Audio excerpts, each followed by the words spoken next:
എന്തെങ്കിലും വീട്ടിൽ മുരിങ്ങയ്ക്ക കിട്ടുകയാണെങ്കിൽ ഒരിക്കലെങ്കിലും ട്രൈ ചെയ്ത് നോക്കേണ്ട അത്ര രുചികരമായിട്ടുള്ള ഒരു കറിയാണ് നമ്മൾ ഇന്ന് തയ്യാറാക്കി കാണിക്കുന്നത്. തീർച്ചയായിട്ടും നിങ്ങളിത് ചെയ്ത് നോക്കണം, ഒരു പ്രാവശ്യമെങ്കിലും ചെയ്ത് നോക്കണം കേട്ടോ.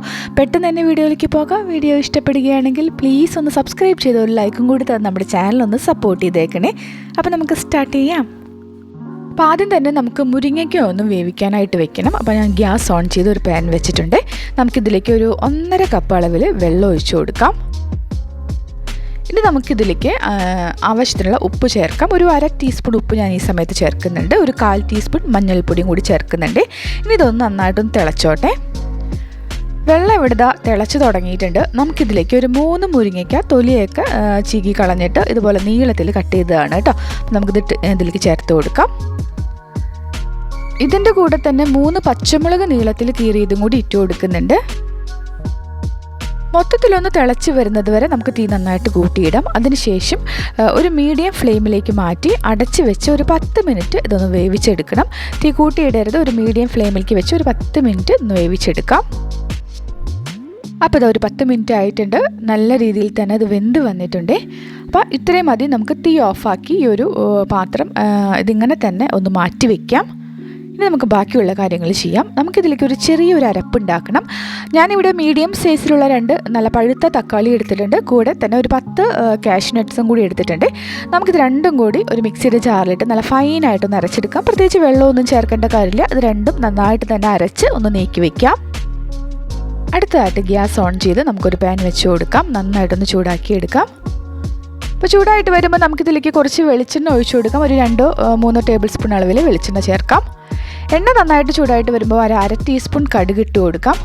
കടുക് ഒന്ന് പൊട്ടി വരുമ്പോൾ ഒരു 1/2 ടീസ്പൂൺ നല്ല ജീരകം ചേർത്ത് കൊടുക്കാം. കൂടെ തന്നെ ഒരു 1/4 ടീസ്പൂൺ പെരിഞ്ജീരകം കൂടി ചേർക്കുന്നുണ്ട്.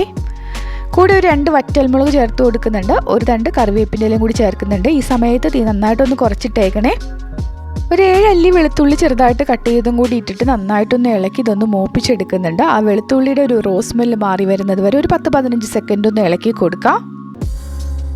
അപ്പോൾ നമ്മൾ തീ നന്നായിട്ട് കുറച്ച് തന്നെയാണ് ഇട്ടിട്ടുള്ളത് കേട്ടോ. ഇനി നമുക്കിതിലേക്ക് 2 വലിയ സൈസിലുള്ള സവോള ചെറുതായിട്ട് കട്ട് ചെയ്തിട്ട് കൊടുത്തിട്ട് നന്നായിട്ടൊന്ന് വഴറ്റിയെടുക്കണം. സവോള നന്നായിട്ടൊന്ന് സോഫ്റ്റായിട്ട് അതിൻ്റെ ഒരു കളറൊക്കെ ഒന്ന് മാറി ഒരു ലൈറ്റ് ഗോൾഡൻ ഷെയ്ഡിലേക്ക് ആയി വരുന്നത് വരെ ഒന്ന് വഴറ്റിയെടുക്കാം.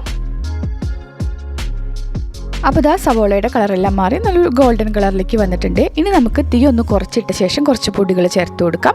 ആദ്യം തന്നെ ഞാനിവിടെ 1.5 ടീസ്പൂൺ അളവിൽ മുളക് പൊടി ചേർത്ത് കൊടുക്കുന്നുണ്ട്. എരിവൊക്കെ നിങ്ങളുടെ ടേസ്റ്റിനനുസരിച്ച് കൂട്ടാൻ കുറയ്ക്കുകയും ചെയ്യണം കേട്ടോ. കൂടെ തന്നെ ഒരു 1.5 ടീസ്പൂൺ അളവിൽ മല്ലിപ്പൊടിയും കൂടി ചേർത്ത് കൊടുക്കുകയാണ്. ഒരു 1/4 ടീസ്പൂൺ മഞ്ഞൾപ്പൊടിയും കൂടി ചേർക്കുന്നുണ്ട്. ഇനി നന്നായിട്ടൊന്ന് ഇളക്കി മൂപ്പിച്ചെടുക്കാം. ഇതിൻ്റെ ഒരു റോസ് സ്മെല്ല് മാറി വരുന്നത് വരെ ഒരു 10-15 സെക്കൻഡ് സമയം നന്നായിട്ട് ലോ ഫ്ലെയിമിലിട്ട് ഒന്ന് ഇളക്കി കൊടുക്കാം. അപ്പോൾ പൊടികളൊക്കെ മൂത്തിട്ടുണ്ട്. നമുക്കിതിലേക്ക് നമ്മൾ നേരത്തെ അരച്ച് വെച്ചിരിക്കുന്ന തക്കാളിയും കാഷ്യൂ നട്ടും കൂടിയുള്ള പേസ്റ്റ് ചേർത്ത് കൊടുക്കുകയാണ്. കൂടെ തന്നെ ഇതിലേക്ക് ആവശ്യത്തിനുള്ള ഉപ്പും കൂടി ചേർത്ത് കൊടുക്കുക. ഈ ഒരു ഗ്രേവിക്ക് ആവശ്യത്തിനുള്ള ഉപ്പ് ചേർത്താൽ മതി. നമ്മൾ നേരത്തെ മുരിങ്ങയ്ക്ക വേവിച്ചപ്പോൾ അതിൽ ഉപ്പ് ചേർത്തിട്ടുണ്ട് കേട്ടോ. അപ്പോൾ അതനുസരിച്ചിട്ട് ഉപ്പ് ചേർക്കുക, കൂടി പോകരുത്.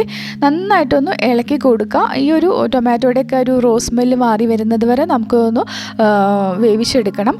അപ്പോൾ നമുക്കിതൊന്ന് അടച്ച് വെച്ച് ലോ ഫ്ലെയിമിലിട്ട് ഒരു 5 മിനിറ്റ് ഒന്ന് കുക്ക് ചെയ്യുമ്പോൾ തന്നെ നന്നായിട്ട് എണ്ണയൊക്കെ തെളിഞ്ഞ് വരും കേട്ടോ. അപ്പോൾ ഇടയ്ക്കൊക്കെ ഒന്ന് തുറന്ന് ഇളക്കി കൊടുക്കണേ. അപ്പോൾ ഞാൻ ലോ ഫ്ലെയിമിലിട്ടിട്ടുണ്ട്. അടച്ച് വെച്ച് ഒരു 5 മിനിറ്റ് ഇതൊന്ന് വേവിക്കുകയാണ്. അപ്പോൾ ഒരു 5 മിനിറ്റ് കഴിഞ്ഞിട്ടുണ്ട്. നമ്മളൊന്ന് തുറന്ന് നോക്കുകയാണ് കേട്ടോ. അപ്പോൾ കാണുമ്പോൾ തന്നെ അറിയാമല്ലോ ആ എണ്ണയൊക്കെ നന്നായിട്ട് തെളിഞ്ഞ് വന്നിട്ടുണ്ട്. അപ്പോൾ ഇടയ്ക്കൊന്ന് തുറന്ന് ഇളക്കി കൊടുക്കണം കേട്ടോ. അതുപോലെ ഇപ്പോൾ എണ്ണയൊക്കെ തെളിഞ്ഞ് വന്നിട്ടുണ്ട്. ഇതിൻ്റെ ഒരു ടൊമാറ്റോയുടെ ഒരു റോസ് സ്മെല്ലൊക്കെ മാറി കളറൊക്കെ ഒന്ന് ചേഞ്ച് ആയിട്ടുണ്ട് കേട്ടോ. ഈ സമയത്ത് നമുക്കിതിലേക്ക് നമ്മൾ നേരത്തെ വേവിച്ച് മാറ്റി വെച്ചിരിക്കുന്ന ഒരു മുരിങ്ങക്കായ ഉണ്ടല്ലോ, അത് ആ വെള്ളത്തോട് കൂടി തന്നെ ചേർത്ത് നന്നായിട്ടൊന്ന് ഇളക്കി കൊടുക്കുക.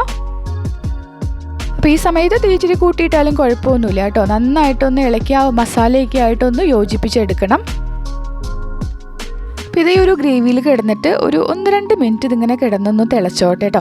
അതിനുശേഷം നമുക്ക് എത്രത്തോളം ഗ്രേവി വേണം അതനുസരിച്ചിട്ട് ചൂടുവെള്ളം ചേർത്ത് കൊടുക്കാം. അപ്പോൾ ഇതാ കുറച്ച് സമയം ഇത് കിടന്ന് നന്നായിട്ടൊന്ന് തിളച്ചിട്ടുണ്ട്. ആ ഗ്രേവി ആയിട്ടൊന്ന് കുറുകി വന്നിട്ടുണ്ട്. ഇനി നമുക്ക് എത്രത്തോളം ഗ്രേവി വേണം അതനുസരിച്ചിട്ട് ചൂടുവെള്ളം ചേർത്ത് കൊടുക്കണം. സാധാ വെള്ളം ഒഴിക്കരുത്, ചൂടുവെള്ളം തന്നെ ഒഴിച്ചേക്കണേ. ഞാനൊരു 1/2 കപ്പ് വെള്ളമാണ് ഒഴിച്ചിട്ടുള്ളത് കേട്ടോ. അപ്പോൾ നിങ്ങൾക്ക് എത്രത്തോളം ഗ്രേവി വേണം അതനുസരിച്ചിട്ട് വെള്ളം ഒഴിച്ചു കൊടുക്കുക. ഈ ഒരു കറി ഇരുന്ന് തന്നെ നന്നായിട്ട് തിക്കായിട്ട് കുറുകി വരുന്ന ഒരു കറിയാണ്. പ്രത്യേകിച്ച് നമ്മൾ കാഷ്യൂ ഒക്കെ അരച്ച് ചേർത്തിട്ടുള്ളത് കൊണ്ട് തന്നെ നന്നായിട്ട് കുറുകി വരുന്ന കറിയാണ് കേട്ടോ. അതുകൊണ്ട് നിങ്ങൾക്ക് വെള്ളം കൂടുതൽ വേണമെന്നുണ്ടെങ്കിൽ ഈ സമയത്ത് ചേർത്ത് കൊടുക്കണം. ഞാൻ മൊത്തം ഒരു 1/2 കപ്പ് ചൂടുവെള്ളമാണ് ഒഴിച്ചിട്ടുള്ളത്. മൊത്തത്തിലൊന്നും തിളയ്ക്കുന്നത് വരെ തീ കൂട്ടിയിടുന്നതുകൊണ്ട് കുഴപ്പമൊന്നുമില്ല കേട്ടോ. ഇനി നമുക്കിതിലേക്ക് 1-2 ചേരുവകളും കൂടി ചേർത്ത് കൊടുക്കാനുണ്ട്. ഞാനിതിലേക്ക് ഒരു 1/2 മുതൽ 1 ടീസ്പൂൺ അളവിൽ ഗരം മസാല പൊടി ചേർത്ത് കൊടുക്കുകയാണ്. നിങ്ങളുടെ ഫ്ലേവറിനനുസരിച്ചിട്ട് ഇതിൻ്റെ അളവ് കൂട്ടുകയും കുറയ്ക്കുകയൊക്കെ ചെയ്യണം. ഏകദേശം ഒരു 3/4 ടീസ്പൂൺ ഞാൻ ചേർത്തിട്ടുണ്ട്. കൂടെ തന്നെ ഒരു നുള്ള് കായത്തിൻ്റെ പൊടിയും കൂടി ചേർത്ത് കൊടുത്തിട്ടുണ്ട്. ഇനി ഇതെല്ലാം കൂടി ഒന്നും കൂടി ഒന്ന് ഇളക്കി കൊടുക്കുക. അതിനുശേഷം അടച്ച് വെച്ച് ഒരു ലോ മീഡിയം ഫ്ലെയിമിലിട്ട് ഒരു 10 മിനിറ്റ് ഈ ഒരു മസാലയൊക്കെ നന്നായിട്ട് ഈ ഒരു മുരിങ്ങയിൽ ഈ ഒരു കറിയിൽ പിടിക്കാനായിട്ട് വെയിറ്റ് ചെയ്യാം. അപ്പോൾ നമുക്ക് അടച്ച് വയ്ക്കാം. ഒരു 10 മിനിറ്റ് ലോ മീഡിയം ഫ്ലെയിമിലിട്ട് കൊടുക്കാം. അപ്പോൾ ഒരു 10 മിനിറ്റ് ആയിട്ടുണ്ട്. നമ്മുടെ ഈ ഒരു കറി നല്ല രീതിയിൽ തന്നെ തയ്യാറായി വന്നിട്ടുണ്ട്. അതിൻ്റെ ഒരു ഗ്രേവിയൊക്കെ നന്നായിട്ട് കുറുകി വന്നിട്ടുണ്ട്. അപ്പോൾ ഇടയ്ക്കൊക്കെ തുറന്നൊന്ന് ഇളക്കി കൊടുക്കണം. അല്ലാതെയൊക്കെ ഗ്രേവി വറ്റിപ്പോവുകയാണെങ്കിൽ തീ ഒന്നും കൂടി ഒന്ന് കുറച്ചിടാൻ കൂടി ശ്രദ്ധിക്കണം കേട്ടോ. ആ ഒരു മസാലയൊക്കെ പിടിക്കാനാണ് ഒരു 10 മിനിറ്റ് ഇങ്ങനെ വെച്ചിട്ടുണ്ടായിരുന്നത്. ഇനി നമുക്കിതിൽ ഈ സമയത്ത് ഉപ്പൊക്കെ നോക്കിയിട്ട് കുറവുണ്ടെങ്കിൽ ചേർത്ത് കൊടുക്കണം. ഞാനിതിലേക്ക് ഒരു നുള്ള് പഞ്ചസാര ചേർക്കുന്നുണ്ട്. ഓപ്ഷണലാണ്, നിങ്ങൾക്ക് താല്പര്യമില്ലെങ്കിൽ ഒഴിവാക്കാം. അതിനൊരു പ്രത്യേക ടേസ്റ്റാണ് പഞ്ചസാര ചേർത്താൽ. കുറച്ച് മല്ലിയിലയും കൂടി ചേർത്ത് കൊടുക്കുന്നുണ്ട്. ഇനി നമുക്ക് ജസ്റ്റ് ഒന്ന് ഇളക്കി ഉടനെ തന്നെ തീ അങ്ങ് ഓഫാക്കിയിടാം. അപ്പോൾ നമ്മുടെ മുരിങ്ങക്കായ വെച്ചിട്ടുള്ള വളരെ രുചികരമായിട്ടുള്ള കറി ഇവിടെ തയ്യാറായിട്ടുണ്ട്. തീർച്ചയായിട്ടും നിങ്ങൾ ട്രൈ ചെയ്ത് നോക്കണം. ഒരിക്കലെങ്കിലും ട്രൈ ചെയ്ത് നോക്കണം, ഇഷ്ടപ്പെടും നിങ്ങൾക്ക്. അപ്പം ഇത്രയേ ഉള്ളൂ കേട്ടോ കൂട്ടുകാരെ. എല്ലാവരും ചെയ്ത് നോക്കുക. വീഡിയോ ഇഷ്ടപ്പെട്ടാൽ സബ്സ്ക്രൈബ് ചെയ്യാനും ലൈക്ക് ചെയ്യാനും ഷെയർ ചെയ്യാനും കമൻറ്റ് ചെയ്യാനും ഒന്നും മറക്കല്ലേ പ്ലീസ്. Okay, thank you.